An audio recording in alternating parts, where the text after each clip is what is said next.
नाके में खड़े हैं और उन पर शैतान बीमारी या अलग अलग प्रकार से हमला करते समय हम किस प्रकार उनके लिए विनती करना है। नाके में खड़े होने वालों के ऊपर इसी मुताबिक आते वक्त प्रभु उनके ऊपर आत्मा का शक्ति और दे, तेरा फसल उंडेल दे, तेरा अनुग्रह उंडेल दे, तेरा कृपा उनको दे, ताकि तेरा कृपा से उन लोगों को सह सके।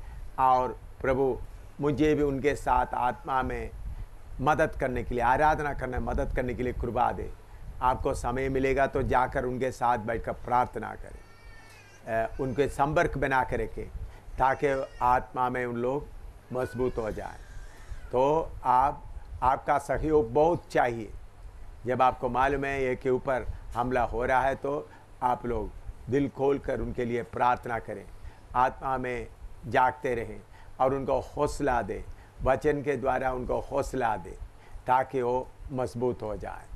तो आपका काम उसमें बहुत है, आपने बहुत उसके लिए करना है। लड़ाई में हो सकता है अगर दुष्ट शक्ति आपको आत्मा में मालूम होता है तो उन शक्तियों के खिलाफ आप लड़ाई भी जारी रखना है, पूरा लड़ाई लड़ते रहना। दूसरा, हम कब तक एक व्यक्ति का पाप उठाना है, जैसा अपने भाई विकास के पाप के उठाया लेकिन वो तो वापस नहीं आया। देखिए, आत्मा हमको प्रेरणा देता है, हम अपना खुशी से नहीं। विकास के बारे में उनको खबर भी दिया गया, उनको चिट्ठी भी लिख कर दिया, देखो तुम्हारा ऐसा पाप को सज़ा मैं उठा रहा हूँ, प्रभु तुमको प्यार करता है, वापस आ जा। उनको चिट्ठी भी लिख कर दिया गया, फिर भी उन्होंने उसके ऊपर विश्वास, उसके ऊपर अपना मन को तोड़ने के लिए तैयार नहीं हुआ। तो एक समय आएगा पवित्र आत्मा फिर आपको उनके लिए प्रार्थना करना मना करेगा। जैसा विकास के लिए अभी मैं प्रार्थना नहीं करता हूँ, उनके लिए जो बोझ है वो अंदर से हट गया। जब तक पवित्र आत्मा बोझ आपको देता है तब तक प्रार्थना करते रहें। जब पवित्र आत्मा आपसे बोझ हटा देता है फिर उसके लिए आप प्रार्थना करने का मन नहीं होगा, प्रार्थना नहीं करना। ये सारे काम पवित्र आत्मा आपको मदद करने के लिए, आपको चलाने के लिए आपके साथ है। सारे सच्चाई में अगुवाई करने वाला पवित्र आत्मा इस बात में मदद करेगा। बात समझ में आया? दोनों सवाल का जवाब? अच्छा,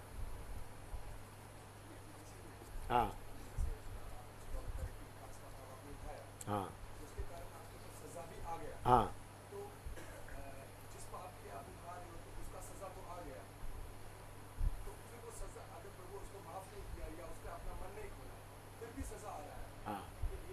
नहीं देखो, प्रभु ने मुझे सजा उठाने के लिए मौका दिया, मेरे लिए भी परख था कि मैं उसके लिए कितना तक तैयार हूँ, उसके लिए कितना तक तैयार। सजा उठाते हुए उनको खबर भी दिया गया वहाँ तक, फिर उसके बाद मैं चंगा हो गया।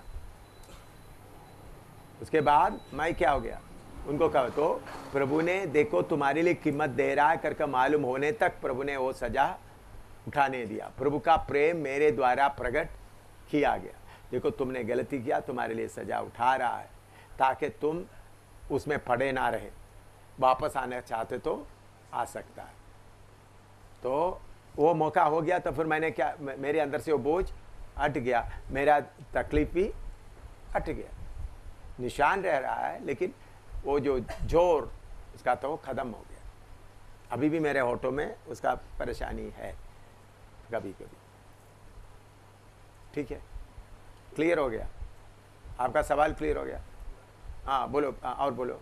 तो फिर भी हमने सजा उठा के देखो तुम्हारे लिए प्रभु का प्रेम है, भाई लोग सजा उठा रहा है, तुम ठीक हो जा करके संदेशा भी प्रभु ने उनको दे दिया। इतना प्रभु का प्यार है। नहीं, उसको तोड़ने के लिए नहीं।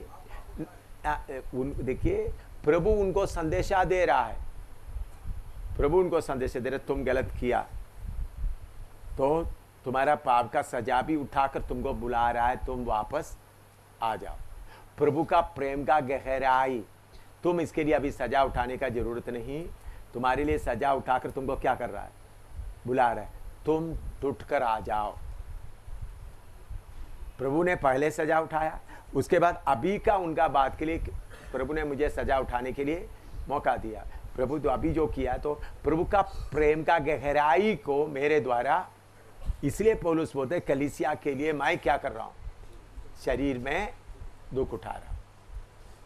यीशु मसीह के दुखों में जो कमी है अभी मैं अपने देह में पूरा करता हूं। तो मैंने पूरा करके उनको दिया, चिट्ठी भी दिया, संदेशा भी दिया, फिर भी वो मुड़कर नहीं आया, तो उनका सजा और भारी हो जाएगा। समझाया? तो अगर ये नहीं होता तो प्रभु तुम्हारे लिए इतना तक, देखो तुम्हारा गलती तुम इकरार नहीं किया तो भी तुम्हारे लिए प्रार्थना करने वाला, तुम्हारे लिए पापों को उठाने वाला भी है, तुम वापस आ जाओ करके प्रभु उनको संदेशा दिया है। वो भी उन्होंने क्या कर दिया, तो प्रभु की तरफ से जितना करना था प्रभु का गहरा प्यार से प्रभु ने कर दिया। मैंने उनके लिए सजा उठाकर प्रभु ने यह प्रकट किया, देखो मैं तुमको कितना प्यार, तुम गलत किया, तुम्हारा सजा और कोई किसी ने उठा रहा है, तुम्हारा सजा और किसी ने उठा रहा है, तुम मुड़कर आ जाओ। क्लियर हो गया?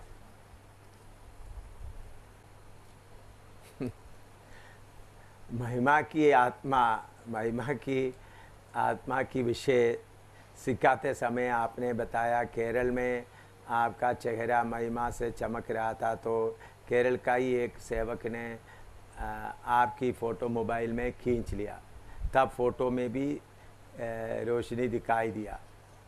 आपने कहा ये महिमा आम आंखों में नहीं, आत्मिक आंखों से ही दिखती है। तो मोबाइल के कैमरा में कौन सी आत्मिक आंखें हैं? देखो भाई, मोबाइल में कोई आत्मिक आंख नहीं है। प्रभु ने शायद उस आदमी के लिए उनका कैमरा जब उन्होंने किया तो उसमें आने दिया, बस इतना है। ऐसा बहुत बार बहुत फ़ोटो, मेरे फ़ोटो बहुत लोग लेते समय में कुछ लोगों को सिर के ऊपर कुछ दिखाई देता है, कुछ तो मैं उसको पब्लिश करने नहीं दे रहा। प्रभु उनको सिर्फ वो कैमरा में क्या होने दिया, ये असली में हो रहा है वो है, तो कैमरा के अंदर कोई आत्मा नहीं है। तो जरूरी नहीं है हम जिसका पाप उठाते वह मन फिरेंगे, ये जरूरी नहीं है। लेकिन हम जिसका आपने पाप उठा रहा है उसको आप ये बात प्रकट कर रहा है, देखो प्रभु आपको कितना प्यार करता है।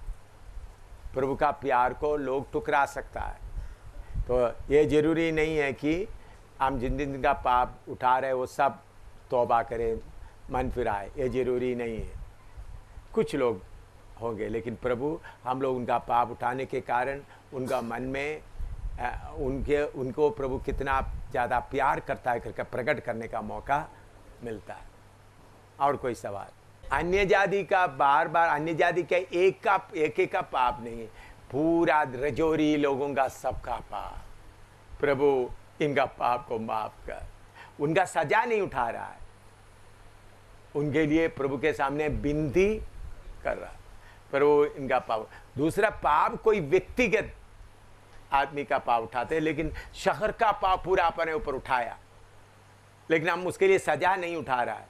वो बोझ हमारे अंदर आता है, वो लगातार आते रहेगा अंत तक,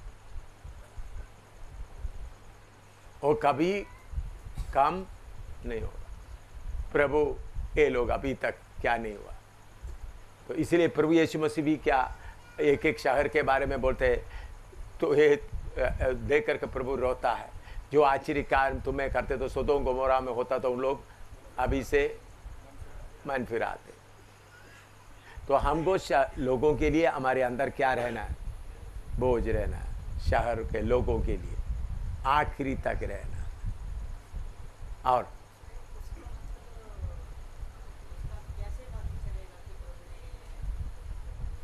जब शहर में से लोग आत्माएं निकल आएगा,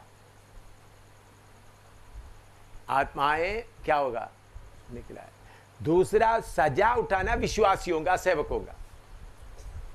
मैंने हिंदुस्तान का सजा नहीं उठाया, मैं प्रभु की सेवा करने वाला सेवकों को, विश्वासियों का सजा उठाया। उनका पाप का बोझ उठाकर रोते रोते प्रार्थना की, हिंदुस्तान के लिए, पंजाब के लिए, दिल्ली के लिए।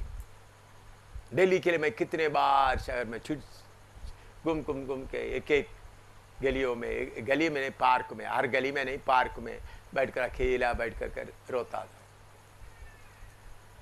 तो वो हम सजा नहीं उठा रहा है, वो पाप, हमारे पाप का बोझ हमारे ऊपर होने के कारण देखो इन लोग सब नरक में जा रहा है, प्रभु इनको बचा लें करके हमको रोने का मन आता है।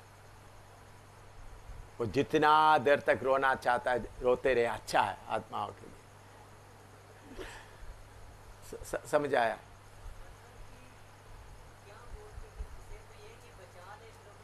प्रभु देखिए, देखो ये सब नरक में जा रहा है, ये सब क्या कर रहा है? नरक में जा रहा है। प्रभु मैं क्या करूं?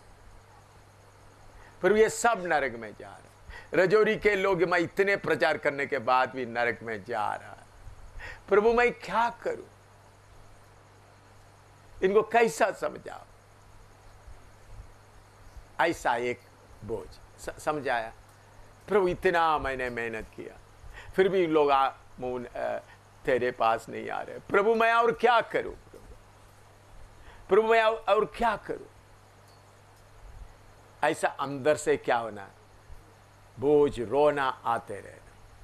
देखते थे बाजार में सामान खरीदने जाते वक्त भी रोना आ रहा है। देखो ये सब दुकानदार सब नरक में जा रहा है, ये बस में बैठे हुए सब नरक में। मैंने क्यों बसों में खड़ा होकर प्रचार करते थे, कितने बसों में मैं रजौरी पूजा, कितने बसों में खड़े होकर प्रचार, मुझे दूर से ही लोग बताओ प्रचार करने वाला आ रहा है बसों में, कितना बसों में। क्यों?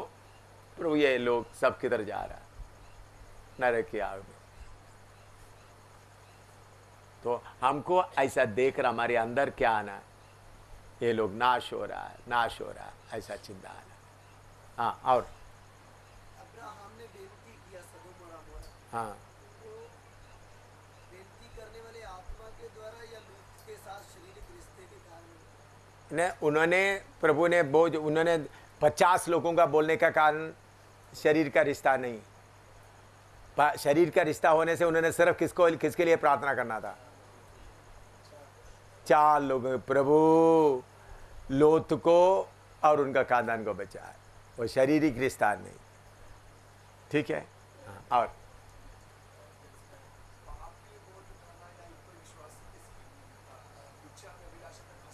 हाँ, तो उनके ऊपर सजा आ रहा है। हाँ हाँ, और उनके लिए प्रार्थना भी करते हैं। तो आपका वो जो इच्छा से कोई विश्वासी फंसा हुआ है, लेकिन उसको उसके नाके पर खड़ा हो रहा है, उनको शैतान छोड़ना है। क्योंकि वो भाई को खुद देखो, उनको खुद करने का मन नहीं है, लेकिन उनसे छुड़ता नहीं। उनको इतना वचन पढ़ने का मालूम नहीं है, छुड़ता नहीं। ऐसा लोगों को हम क्या करें? ये नहीं जानता है फिर भी करता है, तो जानबूझ करता है, तो आप प्रार्थना करते हुए नहीं। ये सब बातों के लिए पवित्र आत्मा, आप देखो अभी हम आत्माओं को जागते रहते हैं, हमारे कलीसिया के लोगों के लिए, सेवकों के लिए, विश्वासियों के लिए जागते रहते हैं। अभी देखो कश्मीर आया नहीं, अब पिछले दिन में प्रभु से मैं बोला, प्रभु तेरे दास को ले आना, प्रभु तेरे दास को ले आना। उन्होंने उधर में जरूरी काम में लगा हुआ था, लेकिन फिर भी मैंने बोला प्रभु उससे भी अच्छा इधर आना जरूरी है। क्यों? मुझे तो कश्मीर आया नहीं था, क्या होना? ऐसा कर सकते हैं। तो हमारे अंदर ये शरीर, हम एक शरीर का अंग होने के कारण हमारे अंदर अपने आप ही ये बोझ आएगा, तो फिर हम बोझ उठाते रहना। ठीक है? और कौन?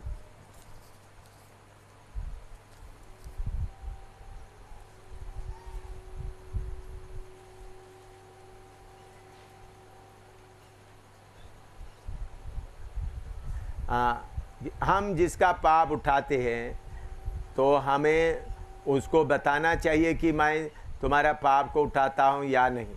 हम बताना नहीं, हम क्या नहीं करना, बताना।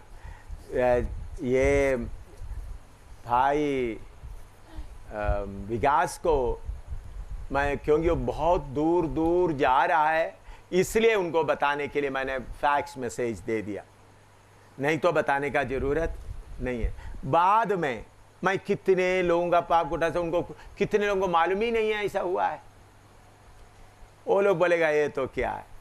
तो हमारे अंदर परमेश्वर की आत्मा कार्य करने के कारण, हमारा शरीर परमेश्वर का मंदिर होने के कारण,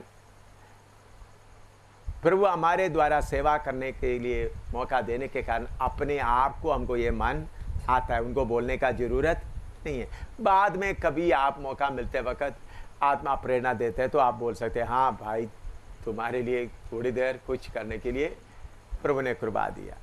ये चीप नहीं करना, यह सस्ता नहीं करना। देखो मैं तुम्हारा पाप मैं उठा रहा हूँ। सबसे पहले एक पाप उठाते समय आपको बोलने का मन नहीं आएगा, उनको बेइज्जती करने का मन नहीं आएगा, अब चुप कर बोझ उठाएगा।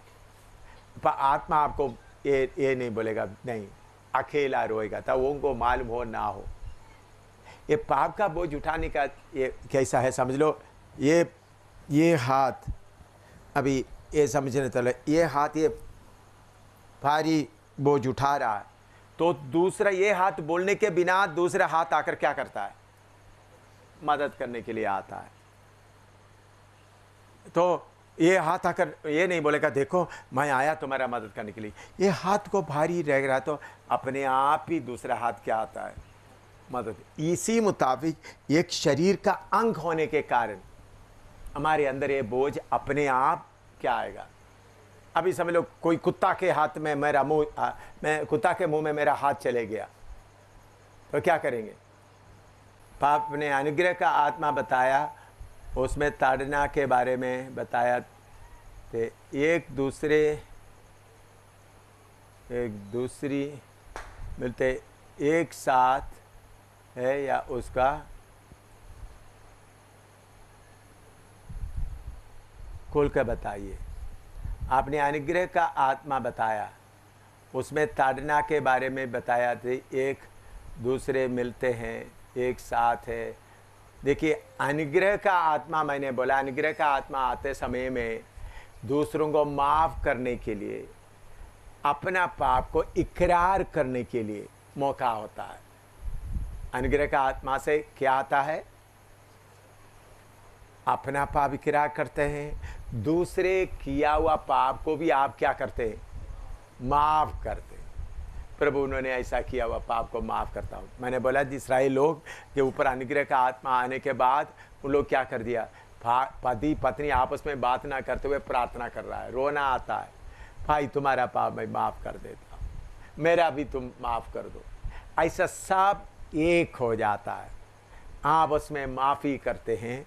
और आत्मा बताए उसमें उसमें ताड़ना की बात नहीं है, ताड़ना तो आ रहा है।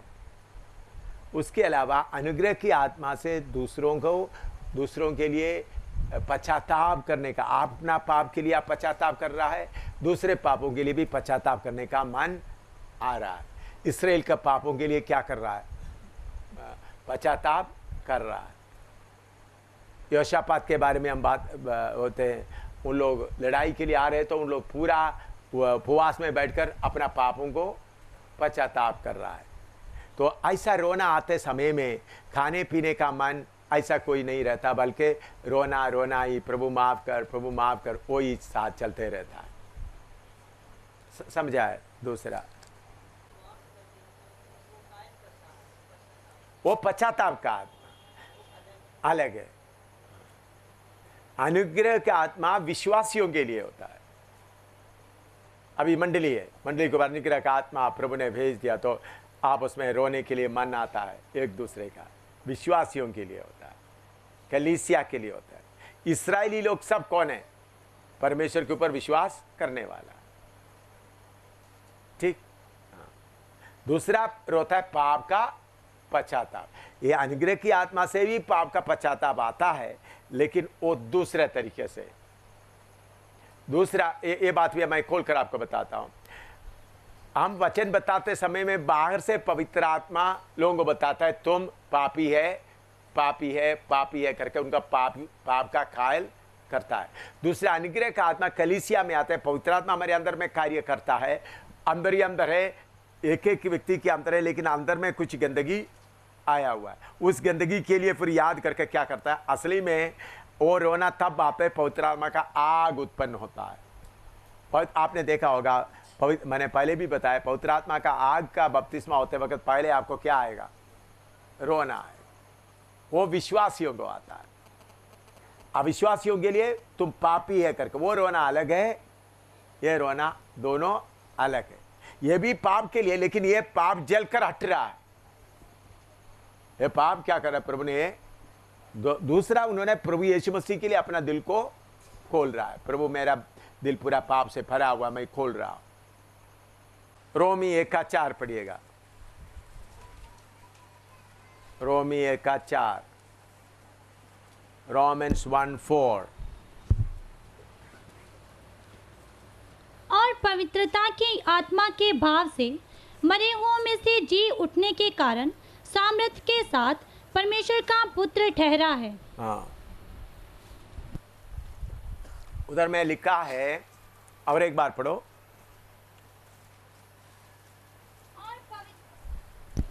और पवित्रता की आत्मा के भाव से मरे पवित्रता की आत्मा की बात। तो नेक्स्ट, उस पवित्र आत्मा का दूसरा नाम क्या है, स्पिरिट ऑफ हॉलीनेस, पवित्रता की आत्मा। पवित्र आत्मा नहीं, पवित्रता की आत्मा। Romans 1:4, spirit of holiness.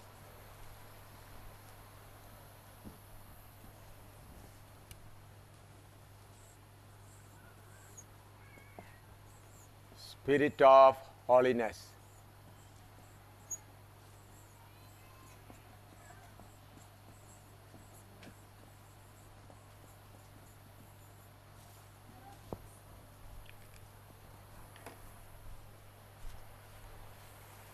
Spirit of holiness. पवित्र आत्मा, ये अच्छी तरह आप लोग समझना, स्पिरिट ऑफ हॉलीनेस, पवित्रता की आत्मा। हाँ, लिखिए, तब इधर देखिए आप, अभी नोटबुक देखने के जगह में पवित्र आत्मा, अच्छी तरह से आप देखना, पवित्र आत्मा आपके अंदर कार्य करते समय में पवित्र रहने का मन आएगा।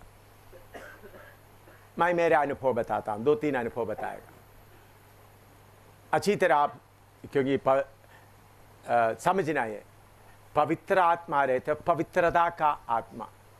मैं जब बेंगलुरु में ट्रेनिंग कर रहा था, उस वक्त मुझे एक साइकिल किराए पर लेकर जाना था। साइकिल किराए पर लेकर मैं जाकर वापस दे दिया, तो साइकिल वाला बोल दिया इसके ऊपर के कवर था, कवर नहीं है। मैंने साइकिल में जाकर के उधर आराधना में आकर वापस आके साइकिल दे दिया, तो लेते समय में उसके ऊपर कवर था या नहीं था मुझे मालूम नहीं। उन्होंने बोला क्या है, साइकिल के ऊपर कवर था। मैंने बोला देखो भाई, मेरे उसके कवर था कैसे, बोला मालूम नहीं।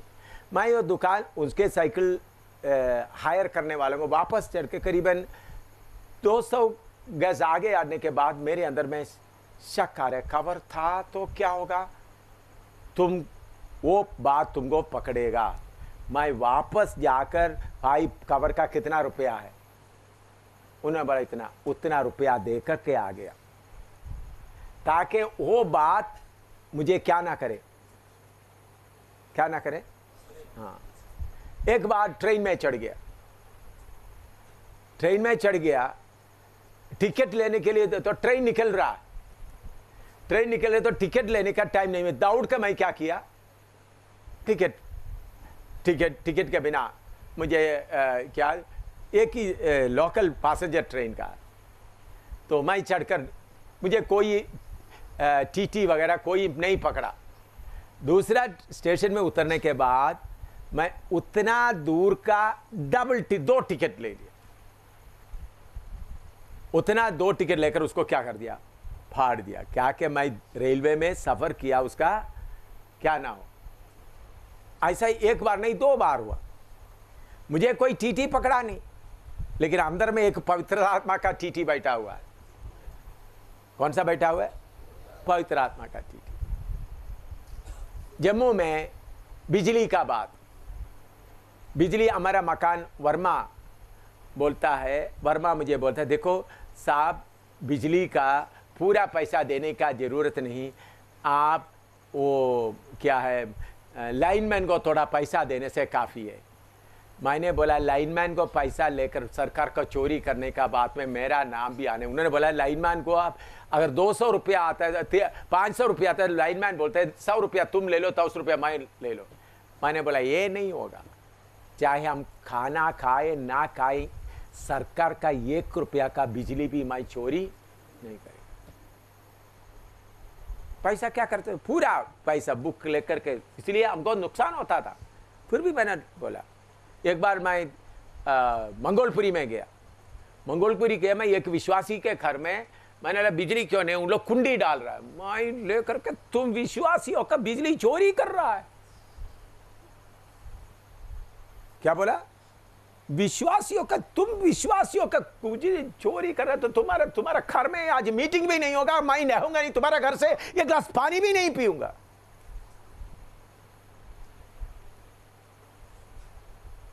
बाकी लोग बिजली चोरी करें, हम कभी चोरी नहीं करना। कभी हम मीटिंग चलाते समय में ऊपर से कुंडी लेकर लाइन लेते हैं, क्योंकि जम्मू कश्मीर में भी और पंजाब में भी एक कानून है, पब्लिक सेवा के लिए बिजली आप ले सकता है। क्या है, पब्लिक सेवा के लिए, पब्लिक मीटिंग के लिए, मंदिर के लिए, गुरुद्वारा के लिए, पब्लिक सेवा के लिए आप क्या कर सकता है सेवा। वो भी हम किसको बताता है, लाइनमैन को बताता है। तो पंजाब में मैं बोलता कोई विश्वासी 1 रुपया का भी बिजली चोरी कुंडी लेकर रहेगा तो शैतान आपका घर को कभी नहीं छोड़ेगा। शैतान आपका घर को कभी नहीं छोड़ेगा। आप कुंडी लेकर बिजली ले रहा है, शैतान आपका, आपने 5 रुपया लेकर शैतान आपका 5000 लेगा। फिर प्रभु के सामने भी आप पापी रहेगा। तो बाकी लोग कुछ भी करे। अभी हमारा जम्मू में दूसरा मकान मालिक को बोलते आप बिजली का पैसा दे दो जितना भी।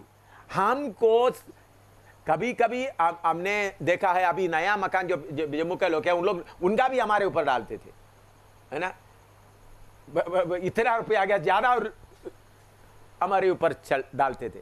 फिर भी हम क्या, हम इस दुनिया की किसी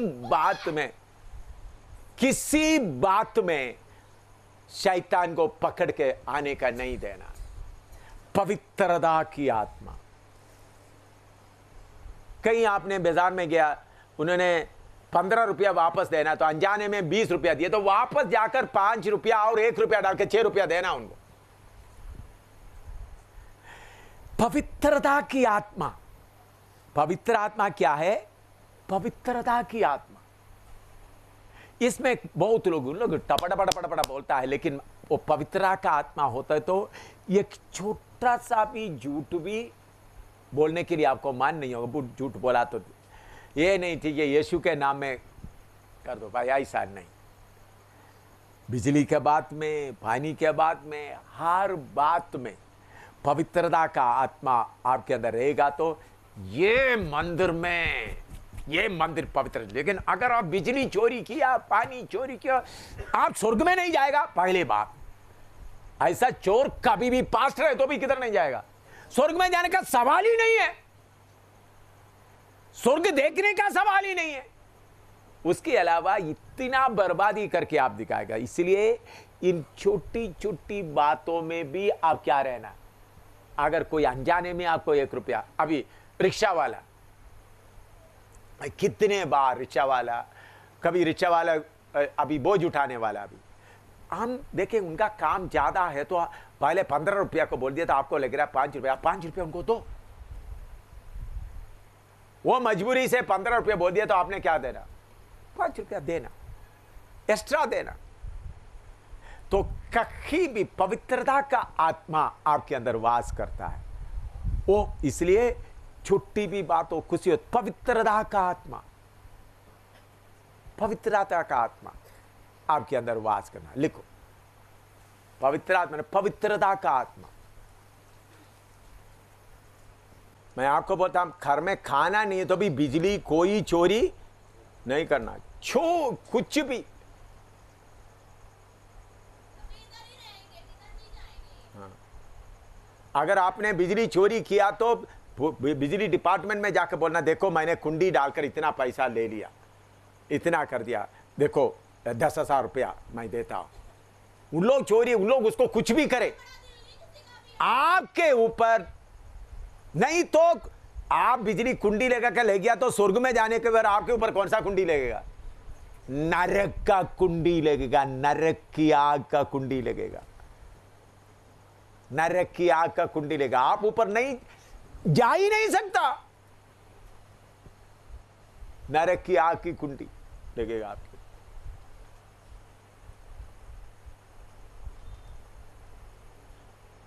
चलिए लिखे, आप विश्वासियों को सिखाएं, कोई कुंडी डालकर बिजली ना लेगा तो स्वर्ग में नहीं जाएगा, पास्टर हो तो भी नहीं जाएगा। एक अगला स्टेशन में उतरकर 2 टिकट खरीद कर क्या कर दिया? पार दिया। क्यों? मैंने क्यों 2 टिकट? Punishment, fine. मैं जब पकड़ेगा तो फाइन होगा, फाइन का भी पैसा क्या कर दिया? दे दिया। इसलिए मैं शैतान के सामने खड़ा होकर बोलता हूं, ए शैतान, तुम्हारा कोई इल्जाम है तो लगाओ। शैतान के सामने खड़ा होकर हमने बोलना है, दिलेरी से बोलना है, शैतान मेरा प्राइवेट पब्लिक लाइफ में तुमको कोई हिम्मत है कुछ इल्जाम लगाना तो अभी लगाओ। निंदा बदनामी अलग। तो शैतान ने सिर झुकाकर बोलना है, कुछ भी नहीं रहा, ऐसा पवित्र रहना, पवित्रता का आत्मा से। किसी भाई का, किसी बहन का, किसी दुकानदार का एक निक्का पैसा भी आपके हाथ में नहीं। मैं आज तक ऐसा जीवन बिताता हूं, नहीं तो शैतान दावा करे, एक बात बताए, एक बात बताए, इधर में तुम बिजली चोरी किया, तुम पोस्टमैन को ये कर दिया, तुम पानी चोरी किया। वर्मा आकर हमको, पहले हम रहते समय में वर्मा बोलता है, देखो साहब पानी का कुछ भी देने का जरूरत है, थोड़ा सा उनको टिप्स दे दो ऐसा। मैंने बोला नहीं, मीटर में जितना वो तो बहुत होगा, दे बहुत होने दो, हम खाना भी नहीं खाए तो भी पैसा देगा। हम बच्चीनगर में रहते वक्त सब लोग पोस्टमैन को पैसा देते थे। सब लोग क्या कहता, पोस्टमैन उनका उसको क्या बोलता है, महीना क्या बोलता है, महीने में पोस्टमैन नहीं, बिजली वाला लाइनमैन। हाँ, सब लोग लाइनमैन को पैसा देते थे। मैंने बोला लाइनमैन को बोला, लाइनमैन तुम्हारा हिस्सा, तुम लाइनमैन आकर मुझे क्या बोला, देखो साहब आप पैसा देगा तो इन लोगों का मेरा जेब में भी मुझे भी आप क्या कर रहा है, परेशान कर रहा है मुझे भी। मैंने बोला देखो भाई, तुमको कुछ लेना तो ले लो, वो भी मैं दूंगा, लेकिन सरकार का पैसा सरकार के पास जाने दो। तो क्या करना पड़ रहा था, ज्यादा देना पड़ रहा था, क्योंकि मुझे शैतान को पांव के नीचे रखना है, पांव के नीचे रखना है। उनको मुंह खोलने के भी हक नहीं होना। शैतान को किधर रखना है? पांव के नीचे रखना है। उनको मुंह खोलने के लिए भी मौका नहीं देना।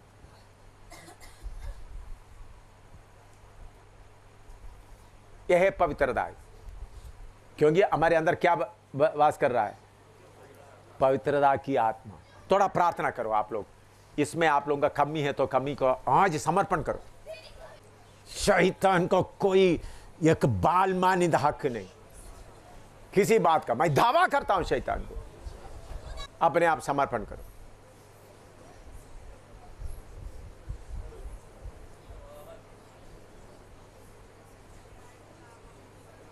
सरकार की बात में कुछ, पवित्रता की आत्मा।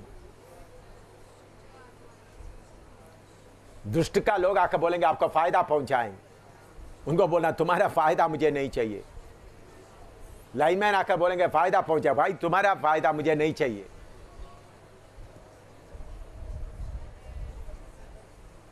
बोलेगा ज्यादा पैसा देना मत, दे दो ज्यादा, फूका रहें, कोई बात नहीं।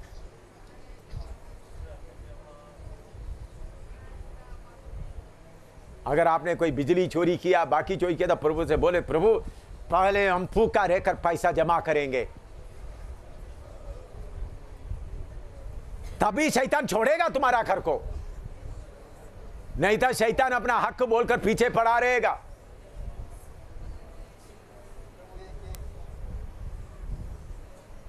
बर्बादी करता रहेगा।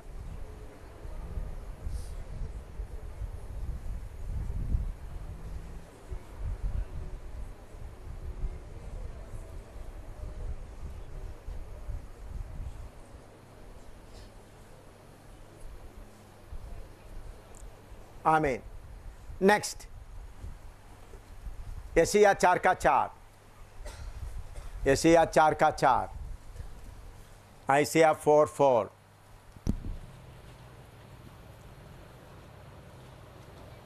ये तब होगा जब प्रभु न्याय करने वाली और भस्म करने वाली आत्मा के द्वारा सियोन, न्याय करने वाली आत्मा क्या है? स्पिरिट ऑफ जजमेंट, न्याय करने वाली आत्मा, स्पिरिट ऑफ जजमेंट। आइसिया 4:4।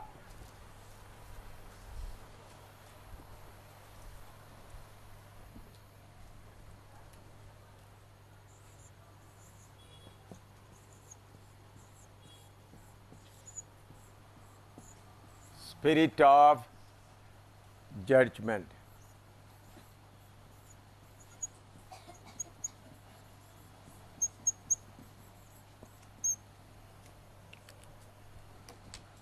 न्याय करने वाला आत्मा,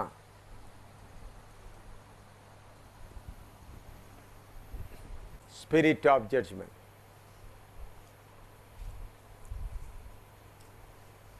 प्रेरितों का 5:1-10 तक पढ़िएगा। प्रेरितों का काम 5:1-10। Acts 5:1-10। हनन्याह नामक एक मनुष्य और उसकी पत्नी सफीरा ने कुछ भूमि बेची और उसके दाम में से कुछ रख छोड़ा, और ये बात उसकी पत्नी भी जानती थी, और उसका एक भाग लेकर प्रेरितों के पांवों के आगे रख दिया। पतरस ने कहा, हे हनन्याह, शैतान ने तेरे मन में ये बात क्यों डाली कि तू पवित्र आत्मा से झूठ बोले और भूमि के दाम में से कुछ रख छोड़े? जब तक वह तेरे पास रही क्या तेरी ना थी, और जब बिक गई तो क्या तेरे वश में ना थी? तूने ये बात अपने मन में क्यों विचारी? तू मनुष्य से नहीं परंतु परमेश्वर से झूठ बोला है। ये बातें सुनते ही हनन्याह गिर पड़ा और प्राण छोड़ दिए, और सब सुनने वालों पर बड़ा भय छा गया। फिर जवानों ने उठकर उसकी अर्थी बनाई और बाहर ले जाकर गाड़ दिया। लगभग 3 घंटे के बाद उसकी पत्नी जो कुछ हुआ था ना जानकर भीतर आई। तब पतरस ने उससे कहा, मुझे बता, क्या तुमने वह भूमि इतने ही में बेची थी? उसने कहा, हाँ, इतने ही में। पतरस ने उससे कहा, ये क्या बात है कि तुम दोनों ने प्रभु के आत्मा की परीक्षा के लिए एका किया? देख, तेरे पति के गाड़ने वाले द्वार ही पर खड़े हैं और तुझे भी बाहर ले जाएंगे। तब वह तुरंत उसके पांवों पर गिर पड़ी और प्राण छोड़ दिए, और जवानों ने भीतर आकर उसे मरा पाया और बाहर ले जाकर उसके पति के पास गाड़ दिया। इधर में हनन्याह सफीरा का केस आपको मालूम है। हनन्याह के बारे में पतरस बोला, तुमने क्यों झूठ बोला? एकदम वो गिर के मर गए। उनका पत्नी को क्यों गिरा, कौन मारा? हनन्याह को परमेश्वर की आत्मा मारा। पत्नी को कौन मारा? पतरस ने बोला, तुम्हारा पति को ले आओ, तुमको भी लेकर जाए। कौन मारा? पतरस ने मारा हनन्याह का पत्नी को। हाँ, पवित्र आत्मा छोटा नहीं है। मैं एक छोटा सा अनुभव बताता हूँ। हैदराबाद में बड़ा मीटिंग हो रहा था। हैदराबाद में मेरा दादा का छोटा भाई, मेरा बाप का छोटा भाई का बेटा एन मैथ्यू, बड़ा पास्टर है उधर का। हमने उधर में सेवा वगैरह कर रहे थे, बड़ा मीटिंग कर रहे थे, वो मुझे बहुत प्यार भी करते थे। उधर में बड़ा हजारों लोग आए हुए, मीटिंग चल रहा था। तो उन्होंने मीटिंग में खड़ा होकर बोल दिया, हजारों, कितने हजार लोग हैं, 20,000 शायद 15-20,000 के बीच में लोग हैं। उन्होंने बोला आज हथिया उठाते समय में एक एक कवर भी आपको देंगे, आप लोग आपका प्रार्थना का जरूरत उसमें लिखकर डाल देना, उसके साथ कोई चंदा भी आप डाल देना, एम शामिल जम्मू कश्मीर में ले जाकर इसके लिए प्रार्थना करेंगे।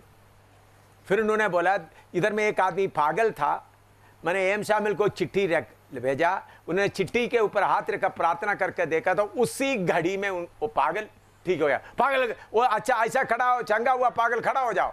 आदमी खड़ा हो गया, वो आदमी उधर ही था, वो खड़ा हो गया। वहां का बोला एम शामिल ने प्रार्थना किया, उसी समय में क्या हो गया, बहुत साल से पागल था, ये भी बता दिया। तो लोग सब कैसा हो गया, गर्म हो गया, अभी क्या करेंगे अपना।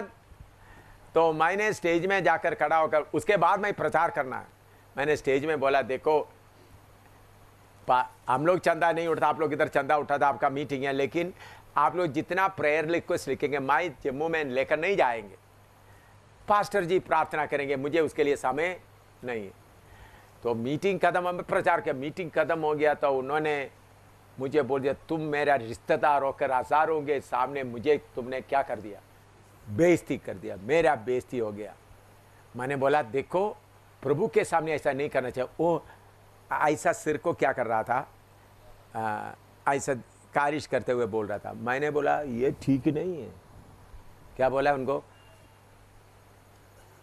मेरे से कम 30 साल उम्र, ज़्यादा 30-35 साल उम्र। मैंने क्या बोला, उन्होंने ऐसा कर रहा था। मैंने बोला ये ठीक नहीं है, इतना ही है बोला। आपको मालूम है वो बड़ा पास्टर है, मैंने नहीं सोचा था इतना भारी सजा। उनका सिर गुजरते रहा, हम उस दिन खाना नहीं खाए। फिर बाद में 2 महीने के बाद लोग बोला देखो उनका सिर से हाथ हट नहीं रहा है। फिर मैंने किया, मेरा पत्नी भी साथ था, उनका पत्नी भी, वो बोलता मुझे समझ, मेरा सिर में कीड़े चल रहा है। क्या चल रहा है, कीड़े चल रहा है। फिर उनका भाई लोग, उनका बेटे लोग उनका हाथ चारपाई में बांध कर रखा, खोलते ही तो किधर जाएगा। 8वां महीना, 9 महीना पूरा होने के पहले मार गया, चंगा ही नहीं हुआ। सीनियर पास्टर था। क्यों, मैंने क्यों, ये ठीक नहीं, क्योंकि और किस कारण था, लालच के कारण। तो हमारे अंदर जो आत्मा कार्य करता है क्या है, न्याय की आत्मा है। सजा देने के लिए नहीं, सजा देने का नहीं, लेकिन अगर मुंह से निकल गया तो भाई फिर कोई उसको क्या नहीं कर सकता, कुछ नहीं। तो याद रखना आत्मा कौन सा है, न्याय करने वाला आत्मा है। अनन्या का पत्नी को पतरस ने मार डाला, याद रखना। हाँ लिखो, यशायाह 4:4,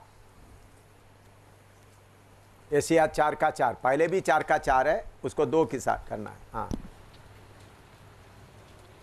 ये तब होगा जब प्रभु न्याय करने वाली बोल दिया, और भस्म करने वाली आत्मा के द्वारा, भस्म करने वाली आत्मी, स्पिरिट ऑफ बर्निंग, भस्म करने वाले आत्मा, स्पिरिट ऑफ बर्निंग। 21,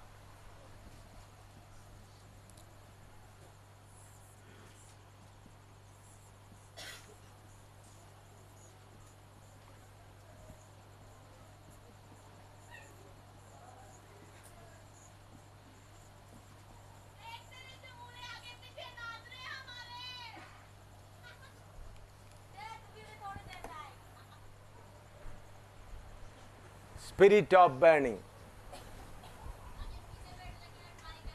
भस्म करने वाली आग।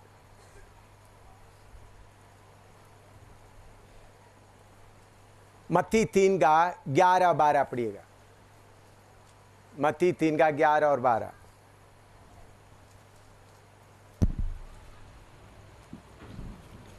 मैं तो पानी तुम्हें मन फिराव का बपतिस्मा देता हूँ, परंतु जो मेरे बाद आने वाला है वह मुझसे शक्तिशाली है। मैं उसकी जूती उठाने के योग्य नहीं। वह तुम्हें पवित्र आत्मा और आग से बपतिस्मा देगा। पवित्र आत्मा और आग से बपतिस्मा देगा। उसका सूप उसके हाथ में है। सूप उसके हाथ में है। और वह अपना खलिहान अच्छी रीति से साफ करेगा और अपने गेहूं को तो खत्ते में इकट्ठा करेगा, परंतु भूसी को उस आग में जलाएगा। भूसी को आग में जलाएगा। भूसी आप समझते हैं, ये देखिए, जो हम चावल का भी हो, गेहूं का भी हो, जब ये निकल कर बढ़ता है और पहले आप देखें उसका एक एक बीज को निकाल कर देखेगा तो अंदर क्या होगा, पानी पानी जैसा। जब मजबूत हो जाते हैं फिर हम फसल को काटते। वो भूसी का ज़रूरत है वो दाना पका होने तक। पका होने के बाद उसका भूसी का ज़रूरत नहीं है। इसी मुताबिक हमारा भूसी है बाहरी मनुष्य। हमारा भूसी कौन सा है? समझ रहे? कितने लोगों को समझ में आ रहा है? ये बाहरी मनुष्य को किसके लिए है? जलाने के लिए।